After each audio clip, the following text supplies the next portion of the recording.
Hello students, welcome to my channel Study Simplicity. तो ये हमारे पास ऑटोनॉमिक नर्वस सिस्टम के फर्दर आगे टू सब सिस्टम्स हैं जी। इनमें से एक को हम कहते हैं सिंपैथेटिक नर्वस सिस्टम और एक है parasympathetic nervous system. Sympathetic nervous system क्या करता है, इसको सिंपैथी से याद रखना है, ठीक है।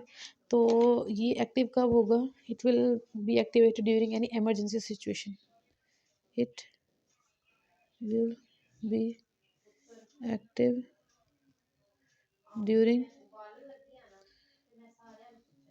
emergency situation during emergency situation emergency situation में ये सिस्टम एक्टिव होगा और ये क्या करेगा, ये बॉडी के अंदर, ठीक है, ये बॉडी के अंदर फाइट और फ्लाइट रिस्पॉन्स देगा, ठीक है। कैसा रिस्पॉन्स देगा? Fight and flight response, fight and flight response देगा। अब इमरजेंसी सिचुएशन में ये सिस्टम करेगा क्या, ठीक है। फॉर एग्जांपल कोई आपने डेंजर देख लिया, खतरा देख लिया, सामने से कोई शेर आ गया है, ठीक है, या आपका रिजल्ट जो है टेस्ट में अच्छा नहीं आया, ठीक है, या किसी भी तरह की कोई इमरजेंसी सिचुएशन है, ऐसी सूरत जिसके लिए आप पहले दिमागी तौर पर जो है वो तैयार नहीं थे, उस केस में क्या करेगा, ये कुछ एक्शंस परफॉर्म करेगा बॉडी के अंदर, हेल्प आउट करेगा। क्या करेगा?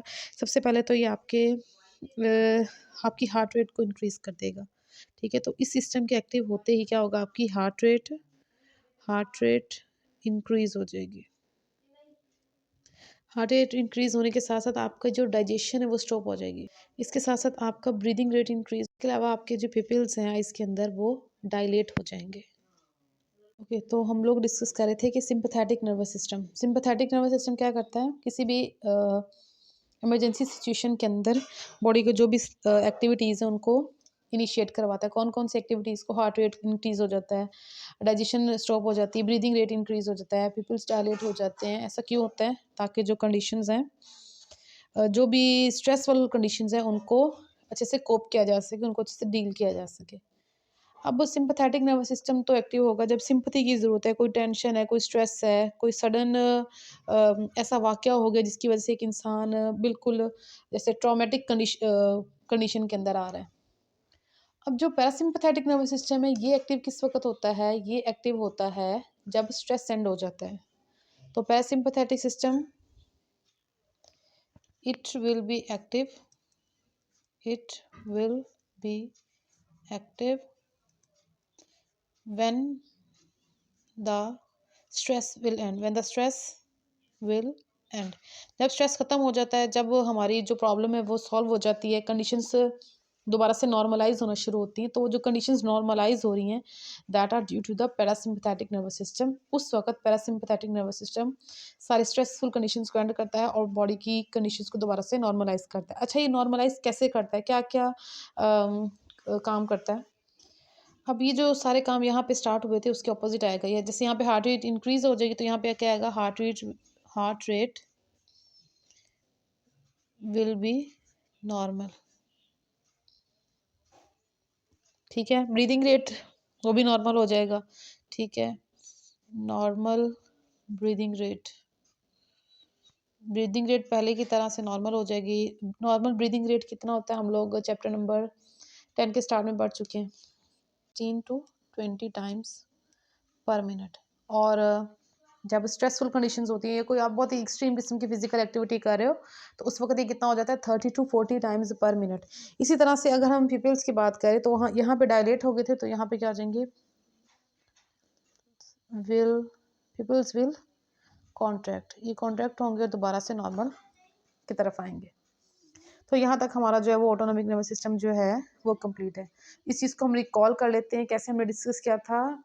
ओके, अब हम एक ओवरव्यू देखेंगे कि हम लोगों ने किस तरह से कि बॉडी के अंदर जो मेटाबॉलिक पाथवे था हमारा, सॉरी, ये जो हमारा पेरिफेरल नर्वस सिस्टम है ये कि कौन कौन से पाथवे इसमें इन्वॉल्व होते हैं। तो पेरिफेरल नर्वस सिस्टम के अंदर हम ओवरव्यू देख लेते हैं हमारे टॉपिक का। हमारा टॉपिक था peripheral nervous system. Peripheral nervous system से पहले हम डिस्कस करते हैं नर्वस सिस्टम, कि नर्वस सिस्टम जो है इसके फर्दर टू पार्ट्स हैं हमारे पास। First one is central nervous system and second one is peripheral nervous system. Central nervous system में ब्रेन और स्पाइनल कॉर्ड हम डिटेल में पढ़ चुके हैं। प्रीवियस वीडियोस में जो है जाके आप देख सकते हैं, ठीक है? उसमें इनकी डायग्राम्स और सारी ईच एंड एवरीथिंग हम डिटेल में डिस्कस कर चुके हैं। पेरिफेरल नर्वस सिस्टम में हमारे पास नर्व्स आ जाती हैं और साथ गैंग्लियन आ जाता है। नर्व्स क्या होती हैं, ये भी हम प्रीवियस वीडियो में डिस्कस कर चुके हैं, लेकिन यहाँ एक क्योंकि ओवरव्यू दे रहे हैं तो ओवरव्यू में हम डिस्कस करेंगे कि जो भी बंडल होता है एक्सॉन का, उस बंडल ऑफ एक्सॉन को हम नर्व कहते हैं। लेकिन साथ में शर्त ये है कि outside the central nervous system, यानी ब्रेन और स्पाइनल कॉर्ड के अलावा बॉडी के अंदर, ब्रेन और स्पाइनल कॉर्ड के अलावा बॉडी के अंदर जहाँ पे भी बंडल ऑफ एक्सॉन होगा उसे हम नर्व कहेंगे। और जहाँ पे भी बंडल ऑफ सेल बॉडीज होगा, बंडल ऑफ एक्सॉन भी न्यूरॉन के, बंडल ऑफ सेल बॉडीज भी न्यूरॉन की बात हो रही है, तो वो ब्रेन और स्पाइनल कॉर्ड के अलावा जहाँ पे भी बंडल ऑफ सेल बॉडी होगा उसे हम गैंग्लियन कहेंगे। फिर हमने ये देखा था कि हमारे पास ब्रेन और स्पाइनल कॉर्ड के पास नर्व्स होती हैं। ब्रेन के पास 12 नर्व्स हैं, कुछ सेंसरी हैं, कुछ मोटर, कुछ मिक्स्ड हैं। और स्पाइनल कॉर्ड के पास 31 पेयर्स हैं। स्पाइनल नर्व्स के जो सारी की सारी क्या हैं, मिक्स्ड नर्व्स हैं।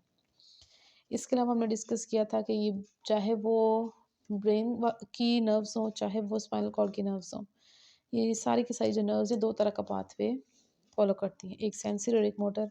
सेंसरी नाम से पता चल रहा है कि ये पाथवे क्या करेगा, इन्फॉर्मेशन को रिसेप्टर से सेंट्रल नर्वस सिस्टम के पास लेके जाएगा, और मोटर पाथवे कंडक्ट करेगा सेंट्रल नर्वस सिस्टम से इफेक्टर के पास। और जो मोटर पाथवे है ये आगे दो तरह के सिस्टम बनाता है, एक है सोमैटिक नर्वस सिस्टम और एक है हमारे पास ऑटोनॉमिक नर्वस सिस्टम। अब जो सोमैटिक नर्वस सिस्टम है ये हमारे वॉलंटरी और कॉन्शियस एक्शंस को कंट्रोल करते हैं, यानी ऐसे एक्शंस जो हमारे कंट्रोल में, हमारी विल में, जैसे हमारे मसल्स को मूव करना, हाथ को हिलाना, बाजू को हिलाना, ठीक है, टांगों को मूव करना है कि नहीं करना, तो ये हमारे कंट्रोल में, हमारी अपनी विल के ऊपर है। तो ये सारे एक्शंस जो हमारी अपने कंट्रोल में हैं, इन सारे एक्शंस को हमारे कंट्रोल करता है हमारा सोमैटिक नर्वस सिस्टम। इसके अलावा है ऑटोनॉमिक नर्वस सिस्टम। इसमें वो तमाम एक्शंस आ जाते हैं जो कि इनवॉलंटरी हैं, जो हमारे कंट्रोल में नहीं है, जैसे कि हमारे मसल्स की मूव, हमारे स्मूथ मसल्स की मूवमेंट। स्मूथ मसल्स किस में होते हैं, ऑर्गन्स के अंदर, जैसे कि हमारे स्टमक के अंदर हो गए, इंटेस्टाइन के अंदर होंगे, ठीक है। इसके अलावा हमारे हार्ट की जो बीट है, हार्ट बीट, उसको भी हम कंट्रोल नहीं कर सकते। तो ये जो सारे एक्शंस जो कि हमारे कंट्रोल में नहीं, ये सारे के सारे हमारे ऑटोनॉमिक नर्वस सिस्टम का हिस्सा है। इसके अलावा ऑटोनॉमिक नर्वस सिस्टम के फर्दर आगे टू सिस्टम्स हैं जो कि sympathetic and parasympathetic nervous system. Sympathetic को सिंपैथी से याद रखना है, ठीक है। सिंपैथी की ज़रूरत कब होती है, कोई किसी इमरजेंसी की सिचुएशन में, किसी डर, किसी खौफ की आलम में, ठीक है। तो ये क्या करता है, किसी इमरजेंसी सिचुएशन में एक्टिव होता है और हमारी बॉडी के अंदर हार्ट रेट को, ब्रीदिंग रेट वगैरह को इंक्रीज़ कर देता है, डाइजेशन को स्टॉप कर देता है। और पैरासिम्पैथेटिक नर्वस सिस्टम, जैसे स्ट्रेसफुल कंडीशंस एक्टिव हुई, ये उस वक़्त एक्टिव होता है और सारी कंडीशंस को दोबारा से नॉर्मल करता है, हार्ट रेट को नॉर्मल करता है, ब्रीदिंग रेट को नॉर्मल करता है, पीपल जो कि डायलेट हो गए तो उन्हें कॉन्ट्रैक्ट करवाता है।